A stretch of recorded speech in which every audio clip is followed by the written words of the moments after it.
There's a part in here with Jackie Earl Haley, who plays some lieutenant or henchman hiding in New York. And there's a cool part with him. There he is, looking like somebody just stole his bike. God damn you! Bring it back! I like how they gave him a cushion to sit on. He's like, nah, I ain't sitting on the ground.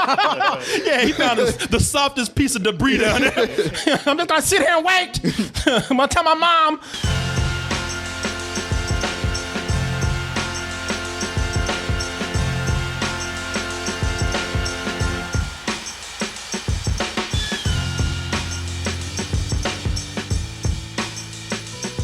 Now, people say, oh, you know, out of all of Stephen King's books, that's my favorite.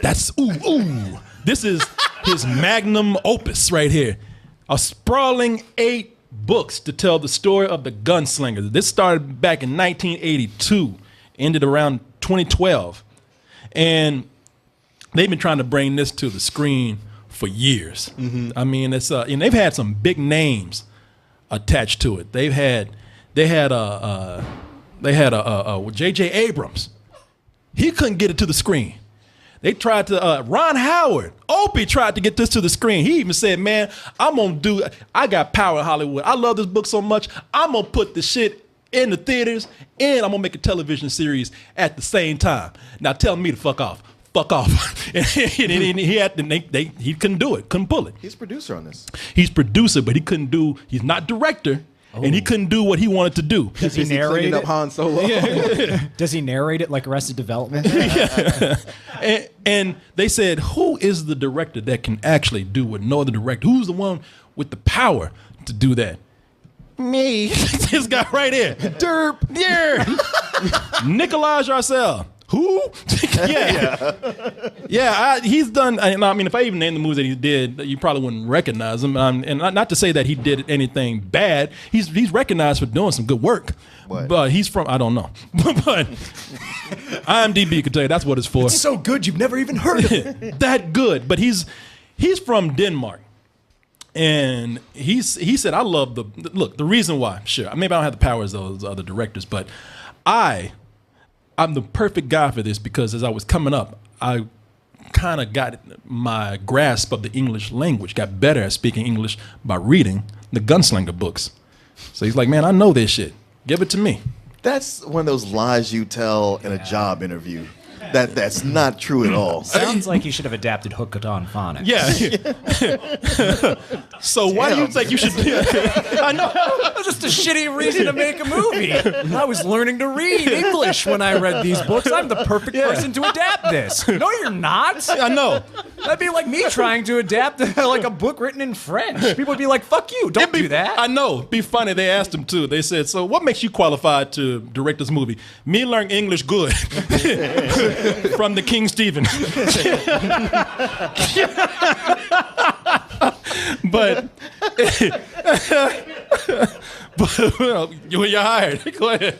But they're saying that there's a lot of things that people are really nervous about with this series and why they don't. We're going to get into the trailer in a little bit, but why they're really worried about it. In a way, it is Stephen King's magnum opus because it's the thing that connects a lot of his stories in his universe.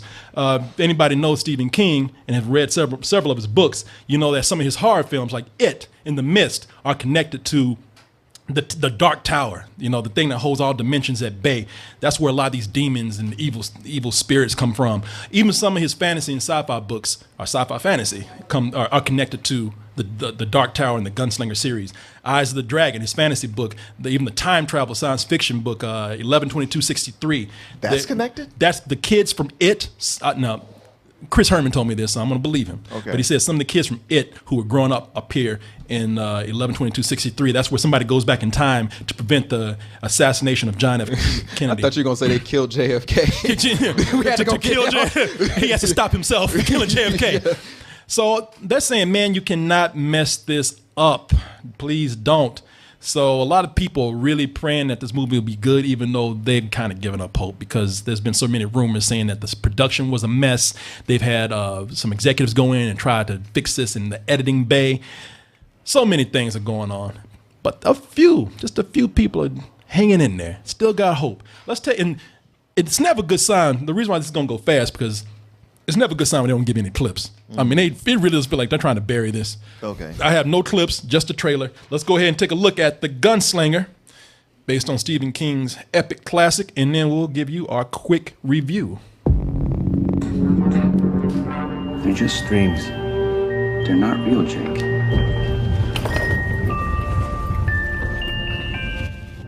Better stop doing that. Yeah, he was like, what the fuck did you do? Get the hell out of here. Little shit. That's going to cost you extra. Father, I aim with my eye. I cannot shoot with my hand. I shoot with my mind. And you pay out the ass with this because this is, I'm sorry, don't let me say this yet. It might be a great movie. Hey, don't let my smart ass shitty comments get in the way. Because you know something, I want. You heard me talk about this before. Now look, because we got Detroit coming out this weekend, very important film. But there are a lot of people, and rightfully so, saying, "Man, I'm tired of seeing these black oppression movies. Why don't you show black people doing some badass heroic shit, like Idris Elba and The Dark Tower, slinging them guns?" And I want that too. I mean, I went in here and I said, please, because he got it bad. People out there, because in the books, and it was an issue in the books. They tell you the character of Roland in the books, and I'll see if I can find the cover right here. The character of Roland is actually a white character, and I'll put up the picture right here because even Stephen King said, yeah, I just now noticed that even though I made every cover where the character is in every illustration, the character white, I just went and made him black for no reason. But he said, I'm cool with that. And you see right there, that's the character of Roland, looking like Benedict Cumberbatch right there in a way. But a lot of people, the internet, they went out there and they said, that is not my Roland. That's just a tad bit too dark. And they also, and to show you y'all are full of shit, because they said, how dare they make my character who was originally white black? If you want to put Idris Elba in there, he should be the villain.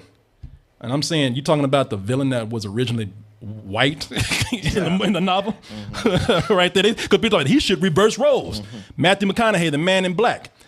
So he'd just be all black? Yeah. You can't see me. As long as I don't smile, open my eyes. just a pair of eyes following somebody around. I see with my heart. You see me by my smile. but man, I was praying for this. I said, let this brother come in and prove them wrong by letting the movie be great. And for this to be Stephen King's classic, epic magnum opus, they turned this shit into Twilight. Yeah.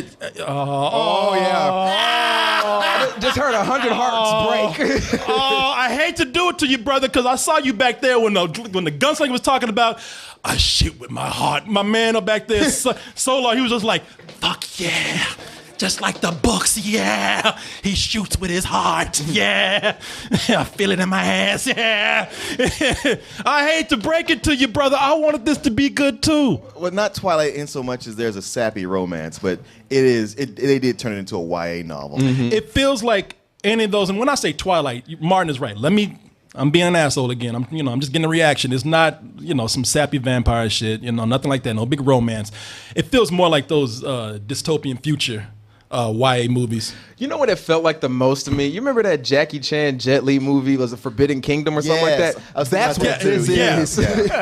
Yeah. Where like, man, we got these two really interesting characters, but let's focus on the kid. Exactly. Yeah. Let's make it his story. And when you say the kid, what we mean here is that it starts out with the kid, because I read the first book, or at least read half of it, and this is not taking place on that. That's funny. I know. I read half of it too. Yeah. Hey, y'all know I can't read. That's that point where it's like, man, this shit is long. Yeah. And, man, that's fucked up of y'all too, because when I said, man, I read half of it, like, motherfucker, you can't read. And I didn't. I just sat there and just thumped through the page, just like, when did the pictures start? Yeah. I'll just keep staring at the cover. Yeah. Chapter 1, gunslinging. It's what I mean by that is that I read it's a dense book, and what I read did not have any of this in here. And they did say that this takes place later, because the first book there's a lot of stuff to cover. I mean, a lot of it's just description. Sure. And not a lot of action. And they bring it in at the moment where you got this kid who's having visions of this dark tower, these evil people with rat faces with fake human skin, and they kidnap children and use their brains and their innocence to open up a portal where demons can pass through. It's fucked up shit. I know Stephen King was on coke when he wrote this. I don't care what anybody says. I was so lost in the beginning, the first 15 minutes of this movie. I was like, I don't know what's happening. Like, I see rat-faced people. This dude's fighting a house. I don't know what's going on here. Really. Yeah, yes, legit. He's fighting a house. Yeah, and that's one of the problems with it. This is even if this was a faithful adaptation, it's a lot of stuff to deal with when it's condensed to an hour and a half. There's a lot of stuff to deal with if it's long. It's a lot. It's one of those things where it's almost stream of conscious fantasy. Mm-hmm. You just had they do this, they do that. We kidnapping kids using their brains with rat-faced people, and why? Just go with it, man. Shit. Well, it's got two different syndromes going on. One is the whole thing where just because it works in a novel doesn't mean it's going to work on screen. Yeah, because with the novel, that can take you on a journey that you're willing to go on. And when you sit down to a movie, you're kind of like, all right, got 2 hours, go. Yeah. And they start to lose you. There's no like stopping and going back to reread the part you didn't understand, and you're looking at it visually, and when things aren't right clicking, you don't just go with it. You're kind of like, it's taking me out of the story. This is the world where they need, and it looks cool. I'm not going to say that there's not potential there. It's a world that you're thrown in, and it's okay to get thrown into a world and not be told everything. Sure. But you can't be thrown in there so fast with a world that you don't know, where it even acts like the people who don't know this world are just ignoring this shit. Like the people who are alien to this world in the movie, they're like, oh fuck, man, this is a badass planet. No, they're like, let's just go. This is wrong. And they speed through it so quick. You're like, I don't know if this world is hostile, or there's things in this world that are hostile. And so I want to spend more time with this, but I don't want to spend more time with this. Yeah, and we could. It might even be that the world could work itself. Maybe we don't need to have an explanation of it, because sometimes you can over-explain something. Some mystery is okay sometimes, but there's a thin line between mystery and confusion. I'll give you that. Just looking like the writer hasn't worked out how it's supposed to operate. Yeah, and you can have a world where you're just thrown in there. You don't know anything, but your guide is not only going to have to help you, but going to have to emote. It's going to have to feel like a real person, going to have to feel like somebody you feel attached to, because the people in this movie, everybody has the same tone. Everybody says things like this with no real urgency, even though my civilization is being destroyed. Like, why y'all fucking Vulcans or something? Is it like that self-important fantasy speak? Yes. Okay. Yes, it is like that. Roland, one of the great gunslingers. I hear you're here to help us. It's like a gang of exposition. This motherfucker should be running out to my help. Can you shoot this? Yeah. Matthew McConaughey looks like he's still on some shit from Dallas Buyers Club. He's just walking through the whole movie like he's doped up. Yeah. We will get the gunslinger. We will destroy your world. We will take this motherfucker over. It's like, man, emote. Well, it seems like they were directed not to. Yeah, because we've seen them all be great actors. At least those two. Yes. I mean, it's like they cast Idris Elba and Matthew McConaughey and went, well, not that side of the way. Yeah. The rest of this will just work out on its own. Yeah. we can hire this no-name director. It'll be fun. Those two go, where's the script? They're like, scripts. It really is kind of like Idris Elba, Matthew McConaughey. Y'all just do what you do. Where's the director? He's taking the shit. Y'all just act. Right? Just read the lines. Yeah. I can just listen. You read the phone book. Just do it. Director, we don't need nothing. We don't need that. We don't need him right now. Who are you? I'm the janitor, by the way. I'm just here to watch out. Do your thing. I'm also the DP. It's got some good set pieces in there. Some better action. Yeah, some better action than I thought. But the kid in this, the kid that's in this, the one that we're really seeing this world through, I like him. I'm looking for him right now, what that kid's name is, and I don't have it. But the kid is actually he's given the most emotion because he loses the most, and actually reacts to that loss. Sure. The most in the movie. And he's the one, like, he's trying to convince you like he is everybody else. He's like, I'm seeing all this shit. No one believes me. I'm like, all right, I can roll with you on this. And yeah, and that's the. And he's got the asshole stepdad and the mom who's just too weak to stand up for. Yeah, Him. she always like she done crying. He got a stepdad, and I wish I had a picture because he looks like a fat alcoholic Justin Timberlake. He does. Yeah. I thought it was Justin Timberlake. I was like, oh, he gained weight for this role. That's cool. But nah, and I think the kid, his name is Nicholas Hamilton. I liked him in the movie. He doesn't have the greatest lines, but he does have some real, like right there. He's looking at the gunslinger right now. You feel so much for him because he's lost everything, and he's telling the gunslinger, "Hey man, you got to help me." And the gunslinger, "I don't do that anymore." And he's like, "You a bitch." Well, the kid is interesting, and even like his story and even that kid's acting is fine up until he gets with the gunslinger, and then he's just a prop. There's a part in the movie where they do the gunslinger has to come to New York. Always fucking New York, man. Mm-hmm. Yeah. They actually see the Avengers while they're like, hey man, we done torn up everything already. We ain't got nothing left for you.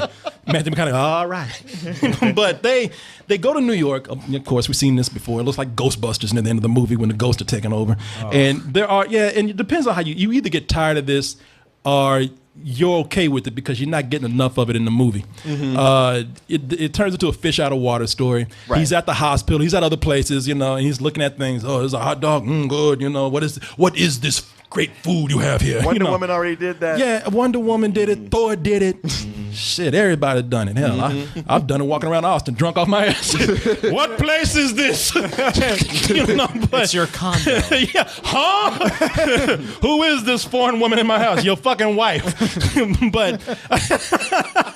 but yeah, it is corny, it's cheesy, but at that moment, you've been in a dry ass desert looking for an oasis of humor. Just the drop. Just a drip. Jesus Christ. Just a dribble on the tongue. Yes. And you just laugh because you're just happy to be there.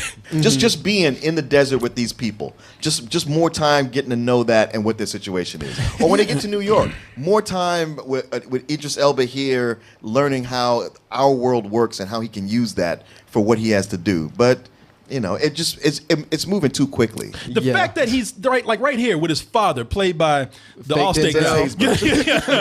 They actually join hands and like, you in good hands. Dad? But he what's his name again? Dennis Haysbert. Dennis Haysbert. I mean, they tell you in the trailer that he's probably going to lose his father, Idris Elba. Oh yeah, yeah. They tell you that. They telegraph that. What?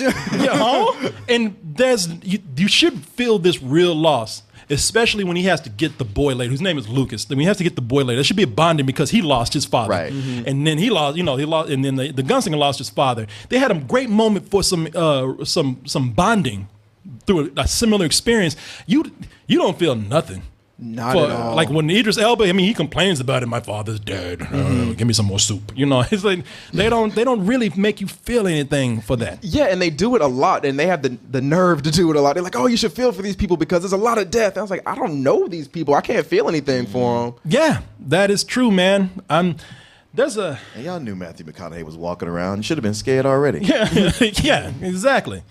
Matthew McConaughey is funny because he's walking around. I don't know if he's dressed for the part, or if it's just like Lindsey Buckingham from Fleetwood Mac, or if it's just from his wardrobe because he's got his shirt buttoned down to his navel with a goddamn disco chain on. He looks like scarf. Like he walked in, he just threw the scarf off. I'm like, this is some Devil Wears Prada shit. What's going on here? Yeah, it's funny because he looks like, I don't know if y'all ever been to your friend's house and you looked at that dad who's like 50-something years old and he dressed like that and you said to your friend, your dad's a swinger. Your dad's fucking around. You ain't your mom. Because it's almost funny. Like it just draws attention to itself. Yeah. Gotta go around and bang this entire world. People talking about like your shirt's Corey. It's different with me. But this is something I'm really rooting for. I mean, they even have some scenes in there with actors who are good and they're not used to good effect as an actor. They use briefly for a good scene, a good set piece. There's a part in here with Jackie Earl Haley who plays some lieutenant or henchman hiding in New York. And there's a cool part with him. There he is looking like somebody just stole his bike. God damn you! Bring it back! I like how they gave him a cushion to sit on. He's like, nah, I ain't sitting on this ground. Yeah, he found the softest piece of debris down there. I'm just gonna sit here and wait. I'm gonna tell my mom. But they have My hemorrhoids.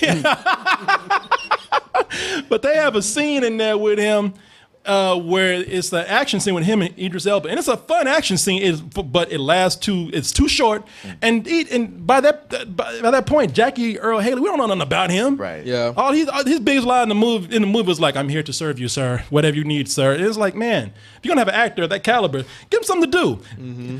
I don't want to say this because we're always talking about movies are too long, movies are too long. This one needs to be longer. I feel like this movie needed to be a TV series because, like, I feel like they were cutting so much stuff out, especially when the editing is so jarring in this. You're like, oh, okay, I feel like you cut maybe 3 hours out of it. That was going to be my closer with that. With the way this ended, it felt like it was the pilot for a TV series on CBS or Sci-Fi Channel. On Sci-Fi Channel. We're not talking about. I know somebody was like, well, there are 8 books. Like, no, not where they follow the books, but they make a TV series that just goes off on its own and lasts for 5 to 6 seasons that nobody's really watching. I myself and Stephen King were rooting for this movie and Idris Elba. All the haters out there talking about why you hire that Negro to do that role. I don't want to see that. That's not why are they taking all our jobs now? And Stephen King came in and wrote, it had a pretty long quote, and I'll just read some of it. It's from Cinema Blend, but just the bottom of it. He says, he's down with a brother. He says, but it's weird, isn't it? Why shouldn't he be black? Why couldn't it be a black guy to do this? You know what's weirder than that? You see the show Game of Thrones about Westeros? They're all British. Westeros is basically England, right? And nobody ever questions that. To me, the idea that a black man would play Roland is minor compared to that. In other words, he's saying the shit ain't real. Get over it. We were getting Idris Elba to play Lyndon B. Johnson or something, and that might be weird. But interesting. But interesting. Mm-hmm. I think it could happen. Go for it, Idris. You can do it. Yeah. Let's get some people mad out there. But the problem with Idris Elba is the problem with what you have with Matthew McConaughey and everybody else in the movie. While Matthew McConaughey walking around looking like he's spaced out howling some shit, you got Idris Elba his mode is just this, just talking to the movie like this. I'm very frustrated. I'm hurt. I'm injured. Help me. I don't want to fight anymore. It's like, wow, man, you're a great actor. Somebody dropped the ball, and it's not your fault. And it's either the director's fault or, even more importantly, the studio's fault. Yeah. Which who is behind this? Sony. And Sony. This was doomed from the they beginning. They are crushing it this month. Yeah, boy. Their best movie is one that someone else made for them. Yeah. It sure is. Mm-hmm. It sure is, man. I remember when that name it blew up on us too. When Sony used to be quality. Yeah, it still is. Quality Walkmans. Yeah, exactly. But movies, they struggling. They struggling with that. There was a lot riding on this. A property that could have been pushed forward that people wanted to expand it. Something that would have got a lot of racist haters out there to shut up. They're like, we ain't gonna ever shut up. I can't blame them after watching it. But I can't say nothing. Y'all got this one. I mean, don't hate on him just because he's black, but hate on him because the movie's it's a disappointment. There are better things being made on HBO. Right. And I agree with you, Corey. If HBO had this would have been so much better. Westworld. I mean, Game of Thrones goes without saying, but Westworld Sure. looks much better than this. Shit, what was that movie with all those douchebags? Oh, Entourage? Entourage. This looks like an episode of Entourage with some monsters in it or something. It's I don't know how you got that. I ain't ready to go okay, there. now I'm being an asshole. But, Go with Deadwood. I'll go with Deadwood. There you go. But my point is that I'm exaggerating. But there are shows on television, mainly on HBO, sci-fi shows and fantasy shows that look like their production is way better than this. Yeah, and the one thing is, like you see in the trailer, they show all this wonderment and all these creatures and all these sweeping vistas of these towers and villages and things like that. You get those shots, and then everything else is just shot inside. So you're like, all right, why did you do this to me? Like, I thought this was going to be cool. I wanted to spend time in this world. I wanted to be engrossed in it, and unfortunately, it doesn't feel that that way. Is there a bunch of stuff that looks like a soundstage? Yeah. Like the scene they showed in the trailer where he was shooting that dude and not looking. Like, first of all, that scene goes on way longer than it does in the trailer. You're like, I know what you're about to do. Just get it over with. But yeah, like you just feel like they're on a sound stage and it's like one of those live action things you go and see at Six Flags or Universal Studios. Yeah. That's exactly what it feels like. Literally all the best scenes in this movie are him reloading his gun. You're like, oh, that's neat. That's neat. That's neat. And again, all of those shots are in the trailer. So every now and then when he takes out somebody, it's kind of cool. There was one scene where that's in the trailer when you see it on the screen. A lot of people in the theater, those who didn't, like a dude next to me, he was like, "Can you believe this?" And then when he shot through a cornfield or whatever it is, he did some ricochet shit, and my man was, "Whoa, shit!" That shit was whack. Yeah, I don't know what you're talking about. That shit was horrible. I don't know. A lot of people in the audience, they were like, "I thought it was cool," and they were laughing at a lot of bad jokes too. Oh no, a lot of people making fun of the movie too. No, they were making fun of the movie, but there were a lot of bad jokes, and people were like, "Oh, that's great." You could see all these avenues that it could take, take that exit to do this well, but it just kept going, and the editing was out of control. The music in this was just basic stock music you can find on YouTube. So I was like, all right, I'm not rolling with this. And the production, when the monsters pop up, they look like shit. I don't know. They look bad, man. That one, that's how I feel. It's an opinion. Yeah. But yeah, this is one of those movies I don't even think it's something you should watch on the small screen. I think this is some old bullshit. This movie made me mad. These movies been cranking your ass up. Fuck Sony, man. Yo, Sony been getting to you, man. Sony, they don't know what they doing with their life. Sony just been sitting next to you. Hey, good one. Watch this. Watch this. Watch what we do with this. No, Sony's that crackhead you keep bringing in your house. That. Be like, I'm gonna help you out. They keep stealing your VCR. That's what they doing to me, man. I hate this shit. Quit buying VCRs and leaving them out like that, man. Yeah. Buy your first round and get a fucking Blu-ray. I can't.